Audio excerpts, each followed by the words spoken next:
sini kita akan membahas mengenai enzim dan metabolisme. Kita akan mengetahui apa itu enzim, jenis-jenis enzim, komponen enzim, sifat-sifat enzim, dan faktor yang mempengaruhi kerja enzim. Selanjutnya kita juga mempelajari mengenai metabolisme pada protein, lemak, dan karbohidrat. Baiklah, pembahasan pertama kita akan membahas tentang enzim. Enzim mempunyai peran penting dalam proses pencernaan manusia dan juga sebagai metabolisme bagi kehidupan manusia. Menurut Marta Harsono 2006, enzim merupakan protein yang khusus disintesis oleh sel hidup untuk meningkatkan reaksi pada yang berlangsung di dalamnya.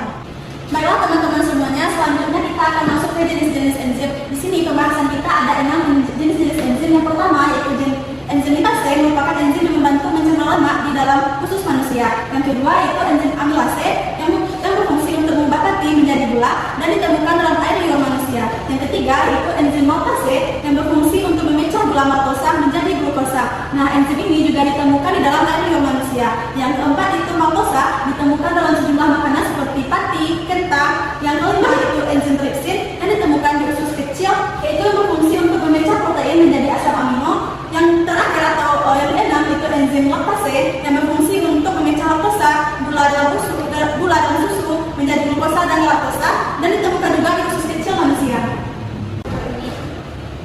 Baiklah teman-teman semua, 6 enzim ini ditemukan oleh Fogarty 2018.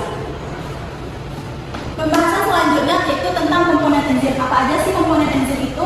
Yang pertama itu ada protein yang disebut dengan apoenzim. Yang kedua itu non-protein yang disebut dengan glucose prosthetic. Kita bahas satu-satu ya. Protein yang komponen enzim yang disusun dari protein disebut dengan apoenzim juga adalah komponen paling dominan dalam struktur enzim dan bersifat labil karena mudah dipengaruhi oleh perubahan suhu dan pH serta tidak tahan panas. Selanjutnya komponen enzim yang kedua yaitu non-protein atau yang disebut dengan glucose prosthetic, yaitu terdiri dari ion anorganik dan ion organik.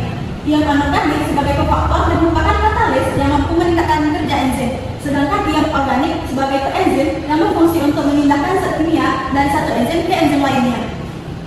Selanjutnya sifat-sifat enzim menurut Ruami 2018 ada 6 sifat. Yang pertama yaitu enzim hanya mengubah kecepatan reaksi. Yang kedua, enzim bekerja secara spesifik. Yang ketiga, enzim merupakan protein. Yang keempat, enzim diperlukan dalam jumlah sedikit. Yang kelima, enzim bekerja secara bolak-balik. Dan yang keenam, enzim dipengaruhi oleh faktor lingkungan. Ini merupakan cara kerja enzim, di mana enzim ada enzim, ada substrat, maka akan terbentuk kompleks enzim dengan substrat. Dan selanjutnya ada enzim dan produk yang akan dihasilkan dari kerja enzim tersebut. Nah, pembahasan selanjutnya kita akan membahas tentang faktor apa saja yang mempengaruhi kerja enzim. Yang pertama itu ada suhu, yang kedua ada pH, yang ketiga konsentrasi substrat, yang keempat konsentrasi enzim, yang kelima periode inhibitor. Nah, pendapat ini merupakan cetusan dari Forgiadi tahun 1994. Nah, teman-teman semuanya, selain membahas enzim, kami juga akan membahas metabolisme. Nah, pengertian metabolisme itu apa sih, Faiza? Nah, seperti ini teman-teman. Metabolisme ialah suatu proses yang berperan untuk mengubah zat-zat yang ada di makanan menjadi suatu senyawa yang diperlukan oleh tubuh kita dan akhirnya akan menghasilkan suatu energi bagi tubuh kita. Nah, adapun metabolisme ini terbagi menjadi 2 tahapan atau 2 proses. Yang pertama ada anabolisme, yang kedua ada katabolisme. Di mana anabolisme ini adalah proses pembentukan molekul dari yang kompleks menjadi sederhana dan ini membutuhkan energi. Sedangkan katabolisme ialah proses pemecahan molekul kompleks menjadi molekul yang sederhana dan ini akan menghasilkan ataupun melepaskan energi. Nah, dalam metabolisme tubuh kita ini ada 3 jenis metabolisme. Yang pertama ada metabolisme karbohidrat, yang kedua ada metabolisme protein, dan terakhir ada metabolisme lemak. Kita akan bahas satu persatu nih teman-teman. Nah, kita akan membahas mengenai metabolisme karbohidrat. Di sini kita akan mengutip dari Barat 1986 yang mengatakan bahwa metabolisme karbohidrat adalah proses kimia yang berlangsung dalam tubuh makhluk hidup di mana mengolah karbohidrat baik itu pemecahan maupun reaksi pembentukan. Di mana di sini setiap contoh dari anabolisme itu ialah di mana setiap molekul monosakarida bisa membentuk disakarida ataupun polisakarida. Sedangkan contoh dari katabolisme yaitu penguraian dari satu molekul glukosa melalui respirasi aerob dan juga proses glikolisis maupun siklus Krebs dan akhirnya akan menghasilkan sekitar 33 sampai 38 ATP. Nah, di sini kita mulai dari glukosa. Glukosa akan masuk ke tahap glikolisis dan akhirnya akan menghasilkan 2 ATP dan 2 NADH. Asal dari proses glikolisis ini yaitu 2 asam sulfat. Selanjutnya, dua asam sulfat menjadi bahan utama dalam proses dekarbonisasi oksidasi dan akhirnya akan menghasilkan dua NADH.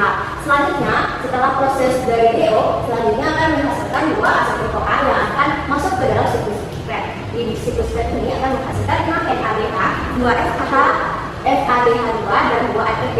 Seluruh energi yang dihasilkan dalam siklus ini akan masuk ke dalam tahapan selanjutnya, yaitu transport elektron. Ini akan mengubah seluruh energi ini dalam bentuk ATP sehingga dapat diperoleh dari satu glukosa itu maksimal 38 ATP.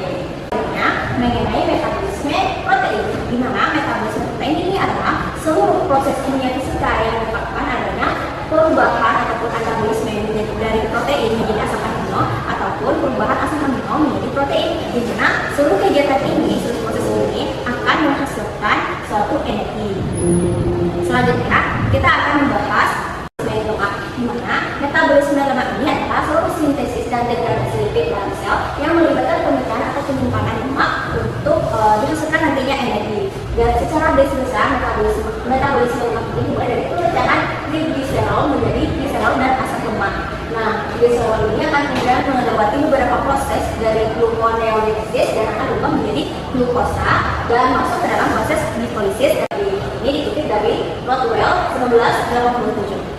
Ternyata dari ketiga jenis metabolisme yang ada dalam tubuh kita, itu ada metabolisme lemak, metabolisme protein, metabolisme karbohidrat, itu ada keterkaitan siklusnya. Dan ini bentuk keterkaitannya. Yang pertama dari karbohidrat. Karbohidrat seperti yang sudah kita jelaskan tadi, itu ada melewati glikolisis, glikolisis menghasilkan pirufat, lalu masuk ke asid, dan dari itu masuk jadi asid PPA dan akhirnya berlangsung di siklus Krebs dan akhirnya akan menjadi energi. Nah, di sini lemak juga itu berperan. Maksudnya gimana? Lemak tadi akan dipecah menjadi gliserol dan asam lemak. Gliserol akan masuk ke gliseroldehidat 3-fosfat, sedangkan asam lemak akan pecah dengan proses oksidasi beta dan akan masuk ke dalam fase kotak. Akhirnya akan masuk berlalu ke siklus Krebs. Sedangkan protein ini nanti akan dipecah menjadi asam amino. Nah, asam amino ini jika kita ingin menggunakan asam amino dalam tubuh kita harus menghilangkan gugus aminonya. Jadi NH3 ini kita akan hilangkan dengan proses satu proses, dan akhirnya NH3 ini akan keluar dalam bentuk Korea dan maupun dalam bentuk protein dalam tubuh makhluk hidup. Setelah NH3 lepas, asam amino masuk ke dalam sulfat dan juga selinnya asam sulfat akhirnya berada dalam siklus Krebs. Jadi dapat kita ketahui dari ketiga jenis metabolisme ini akhirnya akan membentuk satu energi yang dibutuhkan dari tubuh seseorang ataupun bagi tubuh makhluk hidup untuk melakukan aktivitas dalam kehidupan sehari-hari. Wah, ternyata metabolisme itu sangat berpengaruh ya pada kegiatan manusia untuk menghasilkan energi. Nah, Pak Iza, kemarin untuk merasakan kelelahan pada tubuh, apakah itu karena kurang tidur atau bagaimana ya?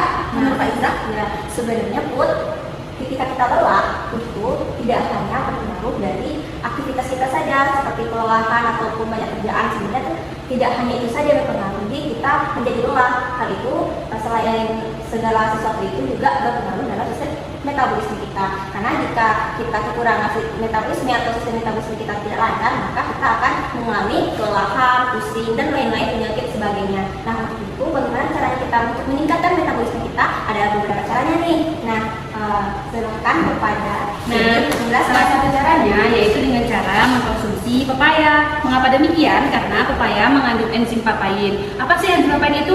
Nah, enzim papain merupakan salah satu enzim proteotik yang ditemukan dalam pepaya. Nah, bagaimana sih mekanisme kerja enzim papain ini? Enzim papain bekerja dengan cara memutus ikatan-ikatan peptida untuk memecah protein agar dapat dicerna oleh tubuh dengan mudah. Nah, seperti yang dijelaskan oleh rekan saudara kami tadi, Ernie Melina Seputi pada bagian awal mengenai mekanisme kerja enzim, yaitu salah satunya dipengaruhi oleh suhu dan pH yang harus optimum. Mengapa demikian? Agar berlangsung secara maksimal dan tidak terdenaturasi.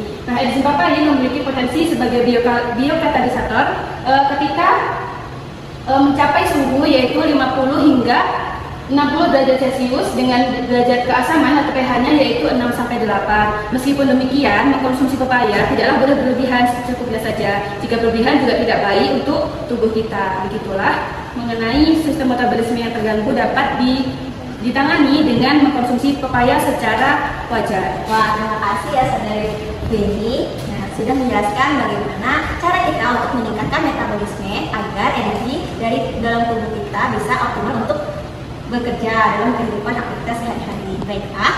Sekian video dari kami mengenai enzim dan metabolisme.